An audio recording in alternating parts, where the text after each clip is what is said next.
사람들은 자신이 가지고 있는 가치에 따라서 행동을 합니다. 이런 가치를 가지고 있으면 저런 행동이 나오고, 저런 행동의 가치가 있으면 이런 행동이 나와요. 그게 사람의 기본적인 구조입니다. 그래서 하나님이 없다라고 하는 사람은 하나님을 안 두려워하는 행동을 하고, 천국과 지옥이 없다라고 생각하는 사람은 구원이라고 하는 것에 관심이 없어요. 아무리 복음을 제시해도 관심이 없습니다. 그게 구조예요, 구조. 그렇게 되는 것이 보통 사람들의 모습인데, 오늘날 우리는 누구냐? 천국을 믿고 지옥이 있음을 알고 예수를 믿는 사람이기 때문에 천국을 이 땅에서 준비하며 살아가는 사람들인 걸 믿으시기를 축원합니다. 그래서 행동도 그렇게 나와야 하는 것이 맞다는 것이죠. 그렇지 않으면 우리에게는 신앙을 다시 한번 점검해 봐야 됩니다. 과거 청송 감호수에 있는 사람들 중에 특별히 죄질이 안 좋은 사람들이 모여있던 장소에서 아주 이 사람이 나쁜 짓을 하고 모든 형량을 마칠 무렵, 내일이면 이제 출소를 앞두고 있는데, 그때 앞두고 있는 이 사람의 생각 속에 무엇이 있었느냐? 내가 이 감옥을 나가기만 하면 나를 이곳에 넣은 사람은 내가 죽일 것이다. 그리고 다 불지를 것이다. 이런 마음 가지고 악한 생각을 가지고 이제는 잠을 잡니다. 그때 하나님이 꿈속에서 그를 만나요. 그런 다음에 이 사람을 만났는데 하나님께서 지옥을 데려가서 지옥의 처참한 광경을 다 보여주는 거예요. 지글지글 타는 그 지옥, 불덩어리 지옥, 아우성인 사람들, 몸이 새카맣게 타가지고 수처럼 변한 그 사람들을 살려달라고 그렇게 아우성치는 그 사람들을 쫙 보여준 거예요. 그랬더니만 이 사람이 그것을 보고 180도가 바뀌어지는 거예요. 이렇게 살아서 안 되겠다. 그리고 나온 다음에 사람에게 피해주는 사람이 아니라 선하게 살고 간증하며 다니고, 그리고 하나님은 살아계시고 지옥이 있다는 사실을 증가하면서 그가 살아가는 삶이 바뀌었습니다. 왜 그럴까? 가치가 바뀌었기 때문에. 가치, 천국은 있다, 지옥은 있다라고 하는 이 가치가 움직여지니까 행동이 바뀌어지는 것입니다. 우리의 삶에 있어서 특별히 신앙생활할 때 믿음의 가치가 바뀌는 자가 되시기를 축원합니다. 그래야 신앙생활이 바뀌어져요. 오늘 말씀에서도 가치에 대한 중요성을 많이 강조하는 그런 내용인데, 특별히 부활이라고 하는 이 내용을 가지고 가치 변화가 얼마큼 중요한지를 보여주고 있는데, 먼저 부활이라고 하는 것을 두면서 죽음이라고 하는 문제를 구약 이스라엘 사람들은 어떻게 생각했을까? 구약의 이스라엘 사람들은 이 죽음이라고 하는 것을 이렇게 생각했어요. 이 죽음은 스올로 내려간다. 스올. 다른 말로 말하면 은부, 즉 지옥으로 내려간다라고 하는 생각을 가지고 있으면서 그 죽음 다음에 어디로 가느냐? 사람들이 죽은 영혼이 모이는 거처로 내려간다. 이렇게 생각을 했어요. 그리고 그 장소는 다시는 돌아올 수 없는 지하세계로 내려가는 것이 죽음이다. 그리고 한 번 사람이 죽으면 영원히 돌아올 수 없다라고 하는 이 부정적인 모습을 가지고 생각한 것이 구약 이스라엘 백성들의 죽음의 문제였습니다. 그러면 유대교의 한 분파였던 사두개인들은 이 죽음이라고 한 다음에 부활이라는 문제를 어떻게 생각했을까? 이들은 영혼은 불멸, 즉 죽지 않는다라고 하는 것을 안 믿어요. 육체도 다시 부활한다는 것을 안 믿어요. 그래서 영혼 불멸과 육신이 부활이 한다는 것을 전혀 안 믿어요. 그러니까 뭐가 되느냐? 사람은 죽으면 끝이다. 그러니까 그 사두개파가 굉장히 폭력적인 파가 사람들이 나오고, 이렇게 해서 행동이 달라지게 되죠. 그러니 이 사람들이 지옥이라는 것을 믿겠습니까? 안 믿지요. 그러니 행동이 막 나가는 거고. 그리고 또 하나, 헬라인들, 즉 이방인이라고 할 수 있는 헬라인들은 뭐라고 생각했느냐? 영혼 불멸, 즉 영혼은 안 죽는 건 맞다. 그런데 육체가 죽은 다음에 부활하는 것은 없다. 부활은 없다. 이렇게 믿었어요. 그러니까 이런 사상들이 어디 들어오느냐? 고린도 교회 안에 들어오게 된 거예요. 그러니까 사람들은 아니 뭐가 맞냐? 아니 영혼이 불멸하는 게 맞냐? 부활이 없는 게 맞냐? 있는 게 맞냐? 이걸 가지고 굉장히 혼란스러웠어요. 이것을 보고 바울은 뭐라고 하느냐? 여러분, 영혼은 불멸, 영원히 죽지 않습니다. 그거 맞고요. 그리고 육체는 죽지만 다시 부활합니다. 이 사실을 설명하는데 성경의 예를 들어 설명하는 거예요. 예수님은 이 육신을 십자가에 못 박아 죽으셨고, 그리고 성경대로 사흘 만에 부활했습니다. 그리고 그분은 반드시 부활하셨습니다. 그 부활한 증거를 12제자는 물론이요 500여 많은 사람들에게 증언하고 보여줬습니다.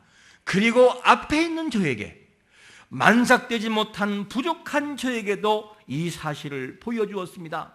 그러면서 설명했습니다. 여러분, 예수 그리스도는 성경대로 죽으시고 사흘 만에 부활하신 것을 믿으시기를 축원합니다. 이 사실을 교인들에게 알려주는 거예요. 혼란스러운 그들에게. 그러면서 뭘 말하느냐? 여러분, 흔들리지 마십시오. 반드시 부활이 있고 영혼은 죽지 않고 영생이라는 것은 있습니다. 이거를 말하면서 부족한 바울 자신에게도 보여줬다고. 그러면서 바울이 뭘 고백하느냐? 나 자신은 그래서 은혜 받은 사람입니다. 은혜 받은 사람. 도저히 자격이 안 되는 이 사람에게 주님은 나에게 부활의 증거로 나에게 보여줬습니다. 이 사실을 증거하면서 은혜를 나열하기 시작하는 거예요. 은혜. 그러면 은혜를 고백할 수 있는 사람은 어떤 사람이냐? 자기 자신의 부족을 아는 자, 부족을 느끼는 자만이 은혜를 고백할 수 있는 것을 믿으시기를 축원합니다. 자기의 부족을 모르는 사람은 절대 은혜를 고백할 수 없어요. 고백이 안 되는 거죠. 그러면 은혜 받은 사람이라고 하는 이 사실, 하나님 앞에 은혜 받은 사람이라는 이 고백을 하고 있는 이 바울은 뭐라고 성경 본문에서 말하고 있느냐? 고린도전서 15장 9절에서 이렇게 고백합니다. 시작. 나는 사도 중에 가장 작은 자라. 나는 하나님의 교회를 박해하였으므로 사도라 칭함받기에 감당하지 못할 자니라. 왜 바울이 은혜 받은 사람이라고 고백하냐면, 자기 자신이 하나님을 모를 때, 예수를 모를 때 얼마나 막 살아갔는지를 그가 분명히 알기 때문에요. 그는 어떻게 살아갔느냐? 그 바울이라고 하는 사람은 하나님, 즉 예수를 모를 때는 하나님의 교회를 박해한 사람이었어요. 그러면 하나님의 교회를 박해했다라고 한다면 바울은 하나님을 안 믿은 사람이었나요? 바울이 하나님을 안 믿었어요? 믿었지요. 그런데 뭘 안 믿었느냐? 구약적인 하나님을 믿었으나 신약에 오신 예수 그리스도 메시아를 안 믿었어요. 왜냐? 목수의 아들로 태어난 이 예수가 메시아가 될 수가 없다는 거예요. 그러면서 하나님의 거룩한 공동체인 교회의 일원인 성도를 핍박을 했어요. 그러면 왜 교회를 핍박한 것이 될까? 왜 바울은 하나님의 거룩한 교회를 핍박했다는 말을 할까? 교회라는 말은 무슨 말이냐? 에클레시아라는 이 말은 단어가 무슨 뜻이냐? 불러냄, 그래, 불러냄. 어디에서 어디로 불렀다는 얘기죠? 세상이란 나라에서 어디로요? 거룩한 공동체로 모여있는 교회 안으로 들여 보냈다는 거예요. 이게 에클레시아, 교회라는 이름이에요. 그러므로 여러분, 이곳에 계신 모든 분들은 세상이라고 하는 나라에서 거룩한 믿음의 공동체인 하나님의 나라로 들어온 사람인 것을 100% 믿으시기를 축원합니다. 그게 교회라는 거예요. 근데 그 공동체를 막 핍박했어요. 예수 믿는 사람들을 못 살게 굴고 복음을 방해하고, 그러니까 그는 교회를 핍박한 이 사실이 얼마나 큰 죄인지를 몰랐어요. 뒤늦게 그가 예수를 믿고 예수를 만나고 보니 와, 자기가 얼마나 큰 죄인인지를 그제서 알게 됩니다. 그리고 난 다음에 자기의 진정한 부족을 알은 이후에 고백하는 것이 뭐냐? 저는요, 하나님 앞에 은혜 받을 자격이 없는 사람이었으나 하나님이 살려주시고 하나님이 나를 살펴주셔서 이 자리에 선 사람입니다. 그러면서 자기는 은혜의 사람이라고 그제서 고백하고 있는 거예요. 이것이 누구냐? 바울의 고백이었습니다. 여러분, 우리의 삶에 한번 과거를 돌아보세요. 우리가 어떤 사람이었는지를 한번 보세요. 여러분들의 조상들, 그리고 여러분들의 증조, 그리고 할아버지, 그리고 아버지, 그때에서 어떤 종교가 있었습니까? 그 종교 속에서 특별히 불교, 유교 많은 것들이 있음을 통해서 하나님 앞에 나올 수가 없던 우리였다면 그 가운데 믿은 사람들은 전적인 하나님의 은혜로 부름받은 것을 믿으시기를 축원합니다. 하나님이 부르니까 나오는 거지 안 그러면 못 나오는 거예요. 그럼 모태신앙이라고 다 믿나요? 여러분, 모태신앙인들 일하고 다 예수를 잘 믿나요? 아니에요. 모태신앙들은 왜 모태신앙인 줄 알아요? 모태 나는 진짜 모태. 모태신앙들은 뭐냐? 이미 그 부모들, 할아버지들이 예수를 믿었어요.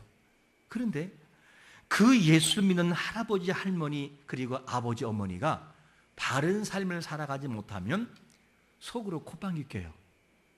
아니, 아버지 그렇게 살아가면서 이 교회 나가라고요? 웃기지 마세요. 아버지나 잘하세요. 그렇게 돼버려요. 왜냐? 저도 그럴 때가 있었어요. 그런데 그 사람들이 예수를 진짜 믿고 영접한다는 것이 쉬운 것 같으면서도 어려워요. 왜냐? 부모의 모습을 통해서 자녀에게 하나님이 어떤 분인지를 증명하니까 이것 때문에 많이 실망을 해요. 이 믿는 모태신앙들은. 그런데 그 속에서 하나님은 아버지가 하는 행동하는 전 모습에서 그 하나님이 아니라 나를 사랑하시고 부르신 하나님이라는 사실을 믿고 결단하고 고백하고 아픔 중에서 믿는 그 사실은 전적인 하나님의 은혜 중에 은혜인 것도 믿으시기를 축원합니다. 그것도 은혜라더라고요. 제가 해보니까 그래요. 여러분, 그렇기 때문에 믿는 것이 뭐냐면 하나님의 은혜가 아니면 절대 안 되는 거예요. 안 믿는 집안에 있는 사람이 부름받는 것도 은혜이지만 믿는 가정에 태어난 사람의 부름마다 내가 고백하는 것도 전적인 은혜라는 거예요. 다 이게 은혜라는 것입니다. 그러니까 바울은 아무리 보아도 자기는 환경을 바라볼 때는 교회를 박해했던 사람이 어떻게 사도로 부름받을 수 있을까? 이것이 미안하고 죄송하고 부끄러워서 자기는 할 말이 없다는 거예요. 그런데 그런 자를 불러줬다는 거예요. 여러분, 자격이 없는 자를 살리시고 부르신 거 하나님의 전적인 은혜인 것을 믿으시기를 축원합니다. 그게 은혜라는 거예요. 부족한 자신을 불러주신 것이 너무 감사해서 자신의 존재를 뭐라고 표현하느냐? 오늘 본문 고린도전서 15장 10절은 이렇게 표현합니다. 시작. 그러나 내가 나 된 것은 하나님의 은혜로 된 것이니 내게 주신 그의 은혜가 헛되지 아니하여 내가 모든 사도보다 더 많이 수고하였으나 내가 한 것이 아니요 오직 나와 함께 하신 하나님의 은혜로라. 할렐루야. 자신은 하나님의 교회를 핍박한 사람이었어요. 그런 사람이 어떻게 사도가 될 수 있느냐? 이거를 고백하기 때문에 나는 자기 자신은 나의 나 된 것은 하나님의 은혜로 나는 존재합니다. 이거를 고백하지 않을 수가 없었어요.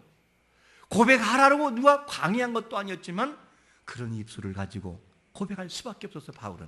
왜냐?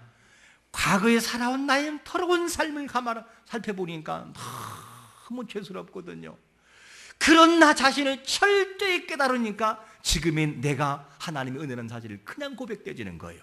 여러분, 우리의 삶을 살아온 과거의 삶을 철저히 분석하고 이해하고 깨달아 지금의 우리의 존재는 하나님의 은혜인 것을 고백하며 살아가시기를 축원합니다. 그것을 은혜라고 바울은 고백하고 있어요. 그래서 하나님의 은혜는 계속해서 지금 진행 중에 있어요. 하나님의 은혜는 계속해서 우리에게 다가오는데 우리는 못 느낄 때가 있어요. 하나님 나를 함께 했나? 이렇게 못 느낄 때가 있어요. 그래서 은혜라고 하는 이 부분은 우리가 느끼게 다가오기도 하지만 전혀 못 느끼게 다가오기도 해요.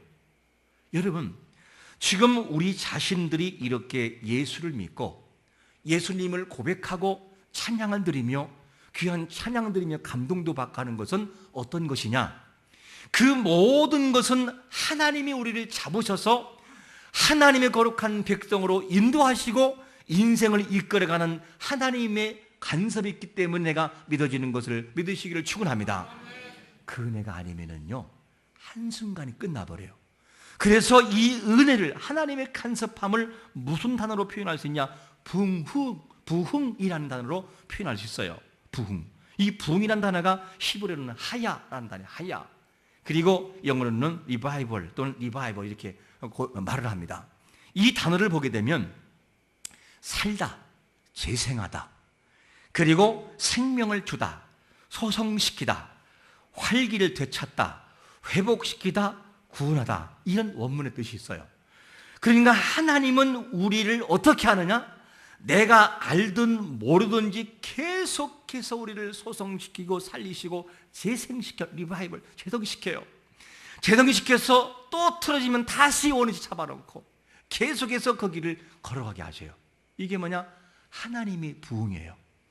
우리를 향한 부흥의 역사가 지금도 있기 때문에 우리는 부흥을 경험하는 것이지, 하나님의 간섭이 아니면 한순간에 우리의 인생의 시기는 멈춰지는 것을 믿으시기를 축원합니다.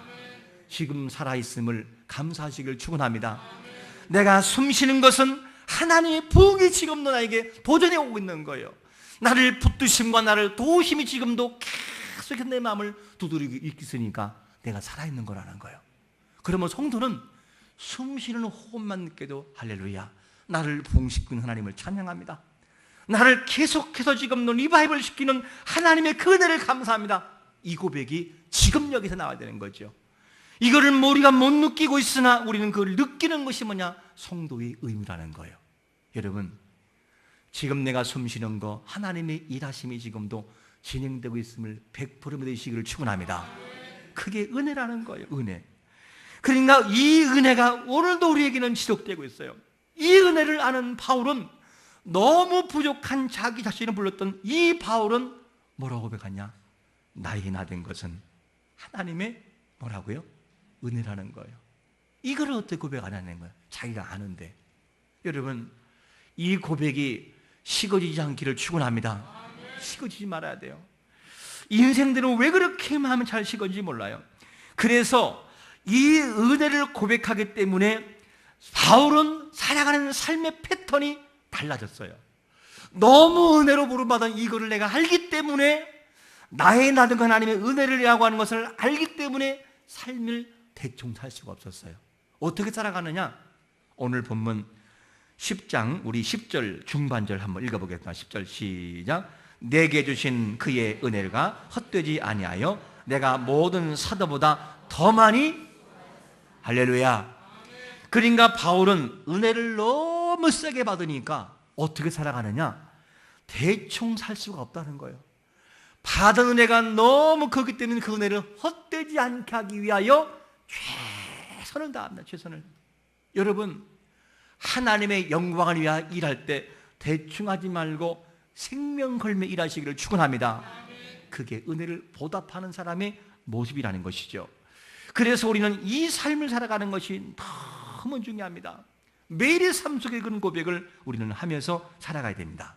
우리가 구원받은 이후에 삶이 달라지는 것이 필요한데, 바울은 삶이 계속 성숙하고 성장했어요.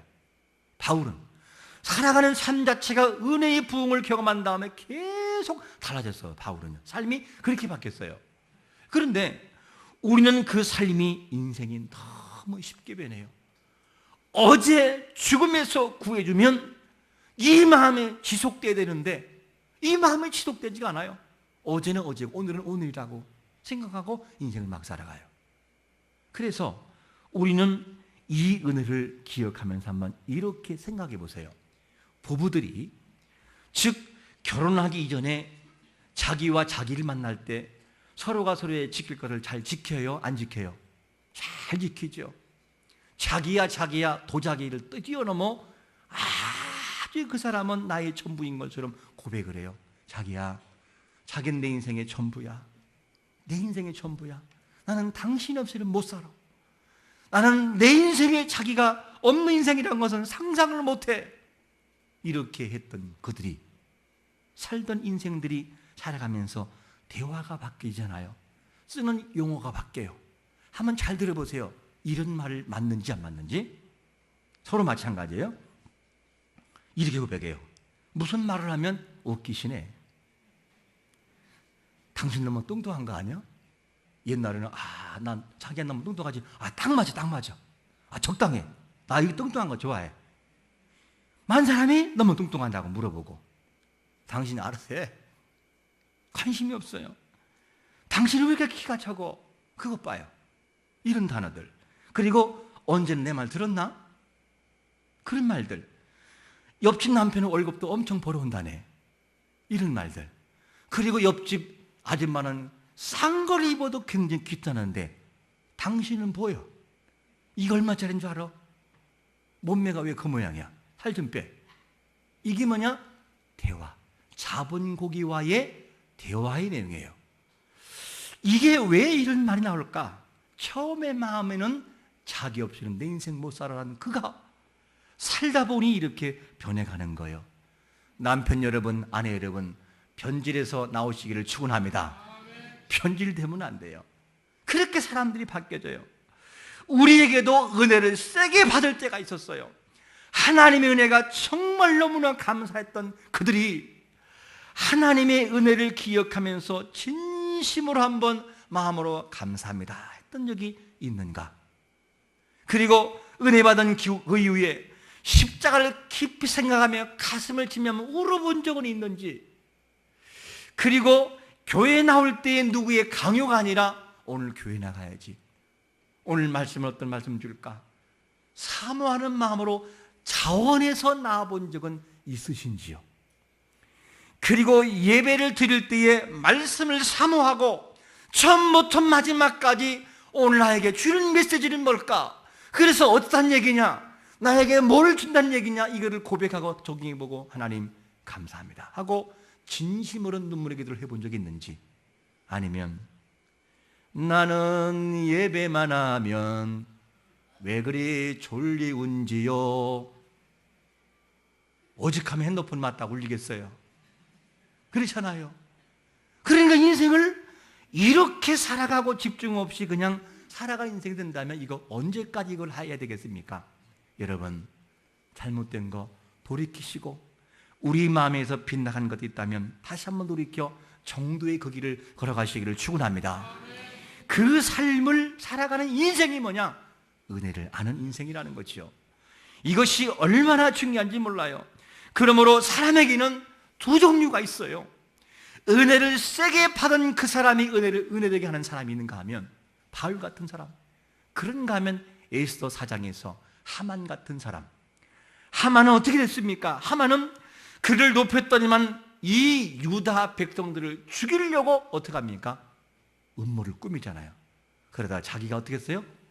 목에 달렸어요. 자기가. 그런 사람이었습니다. 그러니까 하나님 앞에 우리가 살아가는 모습은 어떤 삶이냐? 하나님이 모세를 애굽에 보낸 목적은 뭐냐면 출애굽기 7장 5절에 보니까 나를 여호와인 줄을 알리라. 여호와를 높여 백성을 구원하고 여호와를 높이기 위해서 드러내기 위해서 보내는 것이 모세가 가야 하는 목적이었습니다. 여러분, 우리의 인생의 삶에서 하나님을 높이실 때 그 높임을 나의 노력이 아니라 나를 부르신 하나님의 은혜라는 사실을 고백하며 살아가시기를 축원합니다. 그리고 나를 높이 세워놓았다면 세워놓은 그 모든 자리와 환경을 통해 주님을 고백하는 삶을 살아가는 것이 너무나 중요한 거지요. 이런 삶이 항상 있어야만 되는 것입니다. 우리 삶에는 은혜 받은 사람의 흔적이 있어야 돼요. 나는 은혜 받은 사람입니다. 하나님, 나이 나 된 것은 하나님의 은혜입니다. 이 고백이 있어야 되는 것이죠. 바울은 그 삶을 살아가기 위해서 은혜를 헛되지 않기 위하여 최선을 다해 살았어요. 여러분, 오늘 이 시간 이후로부터 우리의 예배가 달라지고 삶이 달라지고 가정의 삶이 달라지는 자가 되시기를 축원합니다. 그렇게 삶을 살아가야 맞는 것이죠. 이 삶이 안 된다면 하나님 앞에 참 우리는 부끄러울 수밖에 없다는 것입니다. 우리의 삶이 오늘도 은혜를 은혜되게 만들 수 있는 거룩한 자가 되시기를 예수 그리스도의 이름으로 축원합니다. 아멘.